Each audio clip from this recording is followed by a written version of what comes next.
Question number 1. In which year Cotton College was established? Cotton College কোন চনত স্থাপিত হৈছিল? শুদ্ধ অপচন হ'ব অপচন বি 1901 1901 চনত Cotton College স্থাপিত হৈছিল। Question number 2. Who was the first Assamese to receive the Bharat Ratna? Bharat Ratna বঁটা লাভ কৰা প্ৰথম অসমীয়া কোন? শুদ্ধ অপচন হ'ব option A Gopinath Bordoloi. Question number 3. The Deodhani dance is associated with the worship of.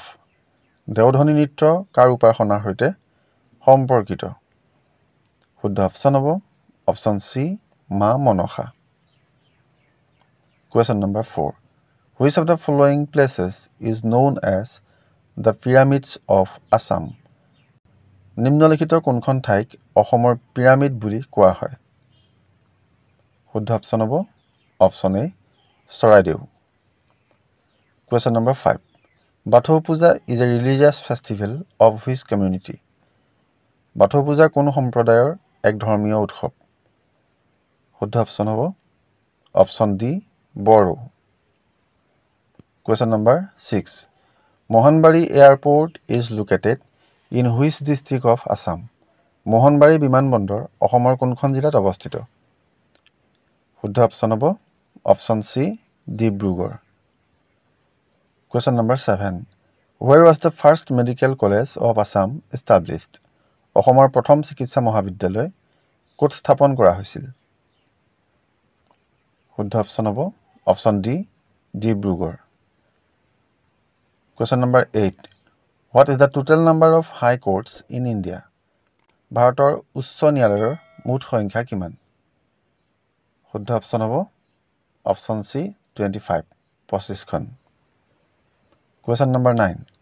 Which one is the oldest high court in India? ভাৰতৰ আটাইতকৈ পুৰণি উচ্চ ন্যায়ালয় কোনখন? শুদ্ধ অপচন হ'ব অপচন এ কলিকতা উচ্চ ন্যায়ালয়। Question number 10.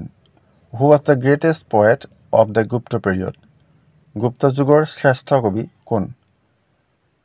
শুদ্ধ অপচন হ'ব অপচন C Kalidas. Question number 11. When was the first session of Lok Sabha held? লোকসভাৰ প্ৰথম অধিৱেশন কেতিয়া অনুষ্ঠিত হৈছিল? শুদ্ধ অপচন হ'ব অপচন B 13th May 1952। Question number 12. Which state has the highest number of representatives in both the houses? দুইখন সদনতে কোনখন ৰাজ্যৰ সৰ্বাধিক সংখ্যক প্ৰতিনিধি আছে? শুদ্ধ অপচন হ'ব option A Uttar Pradesh. Question number 13. What is the name of the wind speed measuring device? বতাহৰ গতিবেগ জোখা সঁজুলিটোৰ নাম কি? শুদ্ধ অপচন হ'ব অপচন B এনিমোমিটাৰ। Question number 14. Who is the first Indian woman to swim across the English Channel? English Channel সাঁতুৰি পাৰ হোৱা প্ৰথম ভাৰতীয় মহিলা কোন? শুদ্ধ অপচন হ'ব অপচন B Arati Saha. Question number 15. In which layer of the Earth's atmosphere do airplanes fly? পৃথিৱীৰ বায়ুমণ্ডলৰ কোনটো স্তৰত বিমান উৰে? শুদ্ধ অপচন হ'ব অপচন বি stratosphere।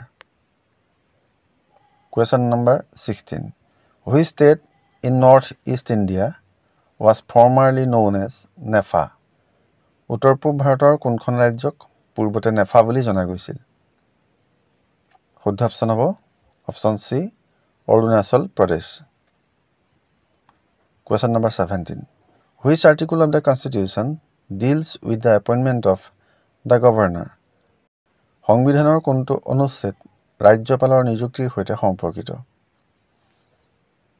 শুদ্ধ অপচন হ'ব অপচন D article 155।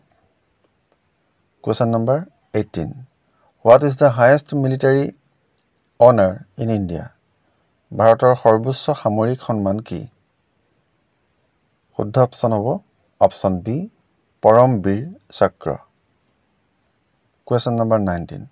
How many cedils are there in the Indian Constitution? ভাৰতীয় সংবিধানত কেইটা অনুসূচী আছে? শুদ্ধ অপশ্যন হ'ব অপশ্যন ডি 12 12টা অনুসূচী আছে। Question number 20. The word secular was added to the preamble of the Indian Constitution in which amendment? ভাৰতীয় সংবিধানৰ প্ৰস্তাৱনাত ধৰ্মনিৰপেক্ষ শব্দটো কোনটো সংশোধনীত সংযোগ কৰা হৈছিল?